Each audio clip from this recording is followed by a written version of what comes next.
how mind and body collected?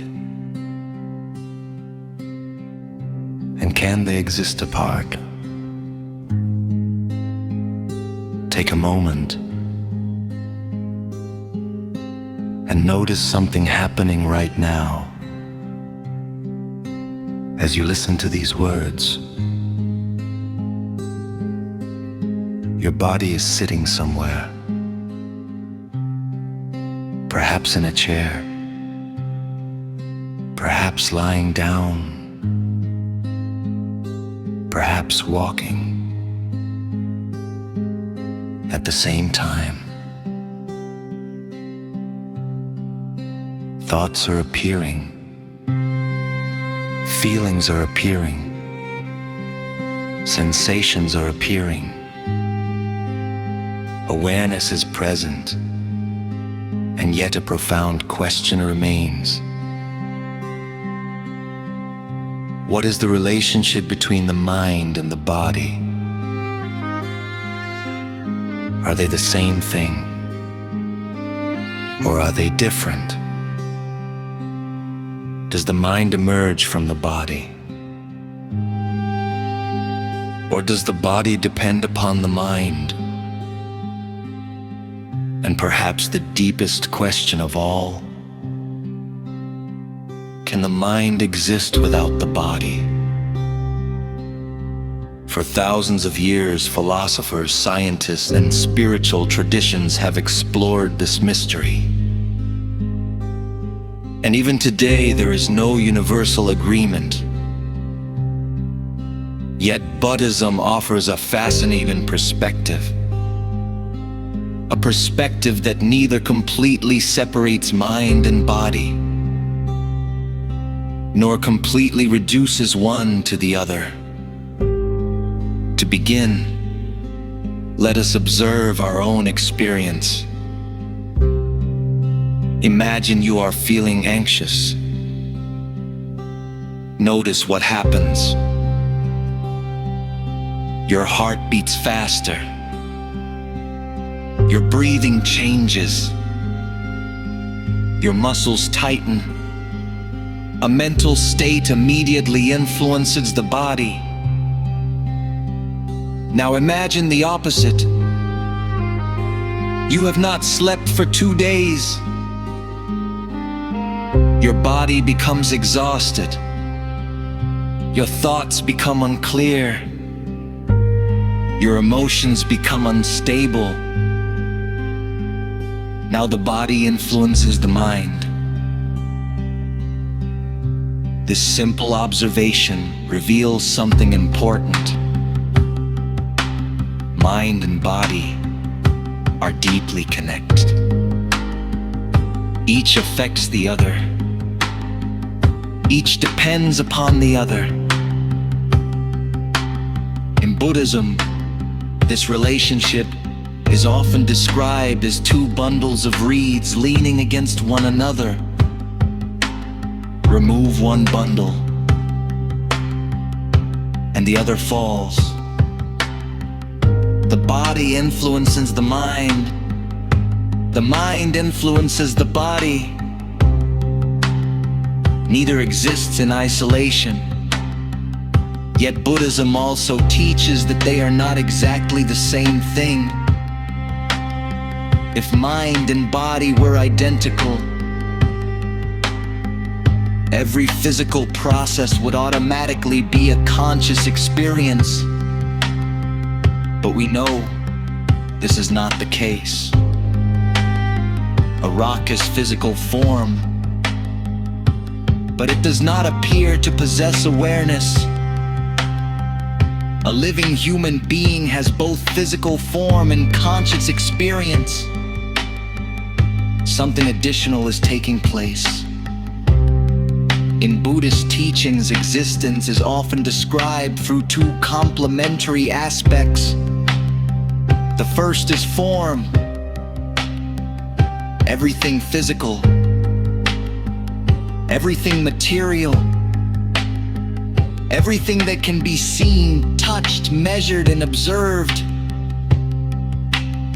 The second is mind.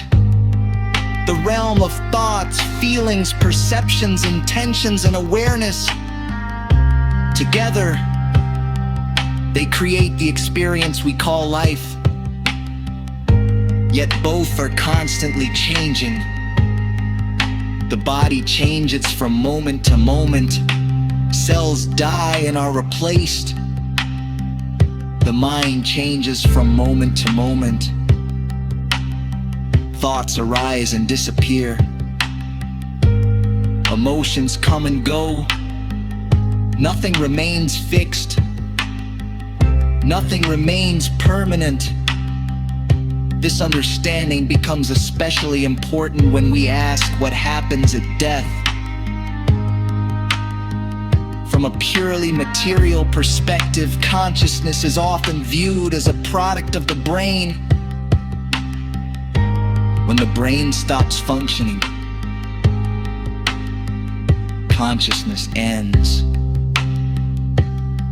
Simple, direct, and for many people convincing.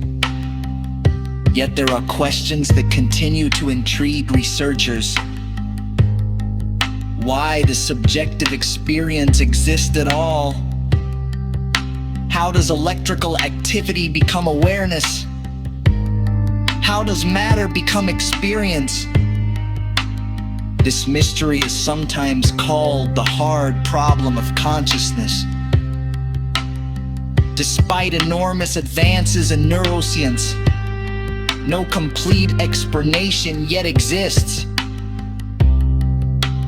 Buddhism approaches the question differently. Rather than beginning with matter, it begins with experience. What do we actually know with certainty? We know experience exists. We know awareness exists. Everything else is known through awareness.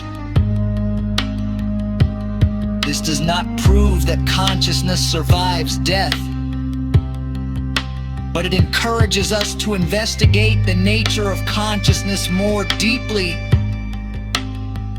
The Buddha often emphasized direct observation, not blind belief, not blind skepticism.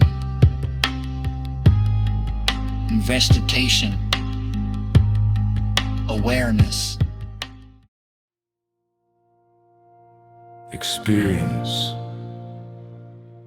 Through meditation, practitioners observe thoughts arising and passing away, sensations arising and passing away, emotions arising and passing away. Over time, something remarkable becomes clear. Everything that appears within awareness is constantly changing. Yet awareness itself seems capable of observing those changes. This realization led many Buddhist traditions to explore consciousness with extraordinary depth. Some schools describe consciousness as a stream, a continuous flow of moments, not a permanent self, not an eternal soul, but an ongoing process. Like a river, always changing, yet continuously flowing. According to this view, the body serves as a condition for consciousness, and consciousness serves as a condition for bodily action. They interact continuously, like two dancers moving together, neither completely independent, neither completely identical. This perspective helps explain why mental training is considered so important. Every thought influences future thoughts. Every intention influences future actions. Every habit gradually reshapes both mind and brain. Modern neuroscience increasingly supports this idea. The brain physically changes in response to repeated mental activity. Meditation can alter neural pathways. Attention can reshape perception.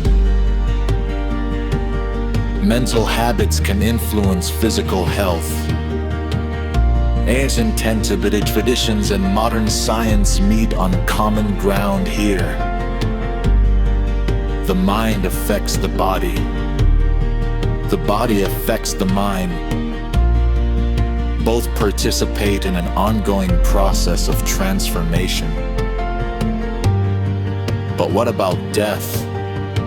Can consciousness continue when the body can no longer support life? This is where Buddhism and modern materialism often part ways. Many Buddhist traditions maintain that consciousness is not identical to the physical body. The body dies. The stream of consciousness continues according to causes and conditions. Not as a permanent soul, not as an unchanging self, but as a process, a continuation of karmic momentum, a continuation of causal relationships, much like one candle lighting another. The second flame depends upon the first, yet it is not exactly the same flame, nor is it completely different. Whether one accepts this teaching or not, the deeper lesson remains valuable. We spend much of our lives identifying completely with the body or completely with the mind. But perhaps reality is more subtle. Perhaps we are neither merely a machine nor an eternal entity hidden inside a machine. Perhaps we are a dynamic process, an unfolding relationship, a dance of matter and awareness, body and mind, form and experience, continuously interacting, continuously changing, continuously becoming. The Buddhist teachings invite us to investigate this directly, to observe, to question, to explore, not merely to believe.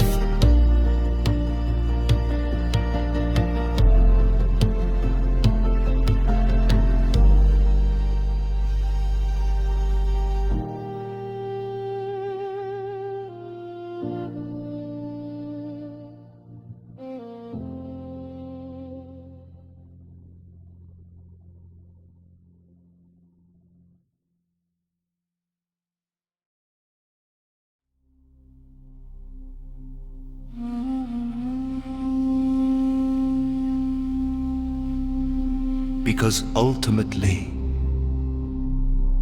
the deepest truths cannot simply be borrowed from someone else. They must be discovered within experience itself. And perhaps this is the greatest lesson of all. The relationship between mind and body is not merely a philosophical puzzle.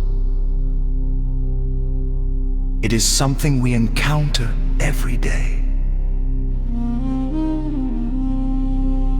In every breath, every thought, every sensation, every moment of awareness. And the more closely we observe this relationship, the more we begin to understand ourselves, not as fixed beings, not as permanent identities, but as living processes flowing through time, changing from moment to moment. Because ate in a mystery far greater than we can fully comprehend. So the question remains, can the mind exist without the body? Perhaps, perhaps not. But before we answer that question, there may be an even more important one. Do we truly understand the mind and body that exist right now? Because every journey toward wisdom begins in the present moment, and every discovery begins with awareness.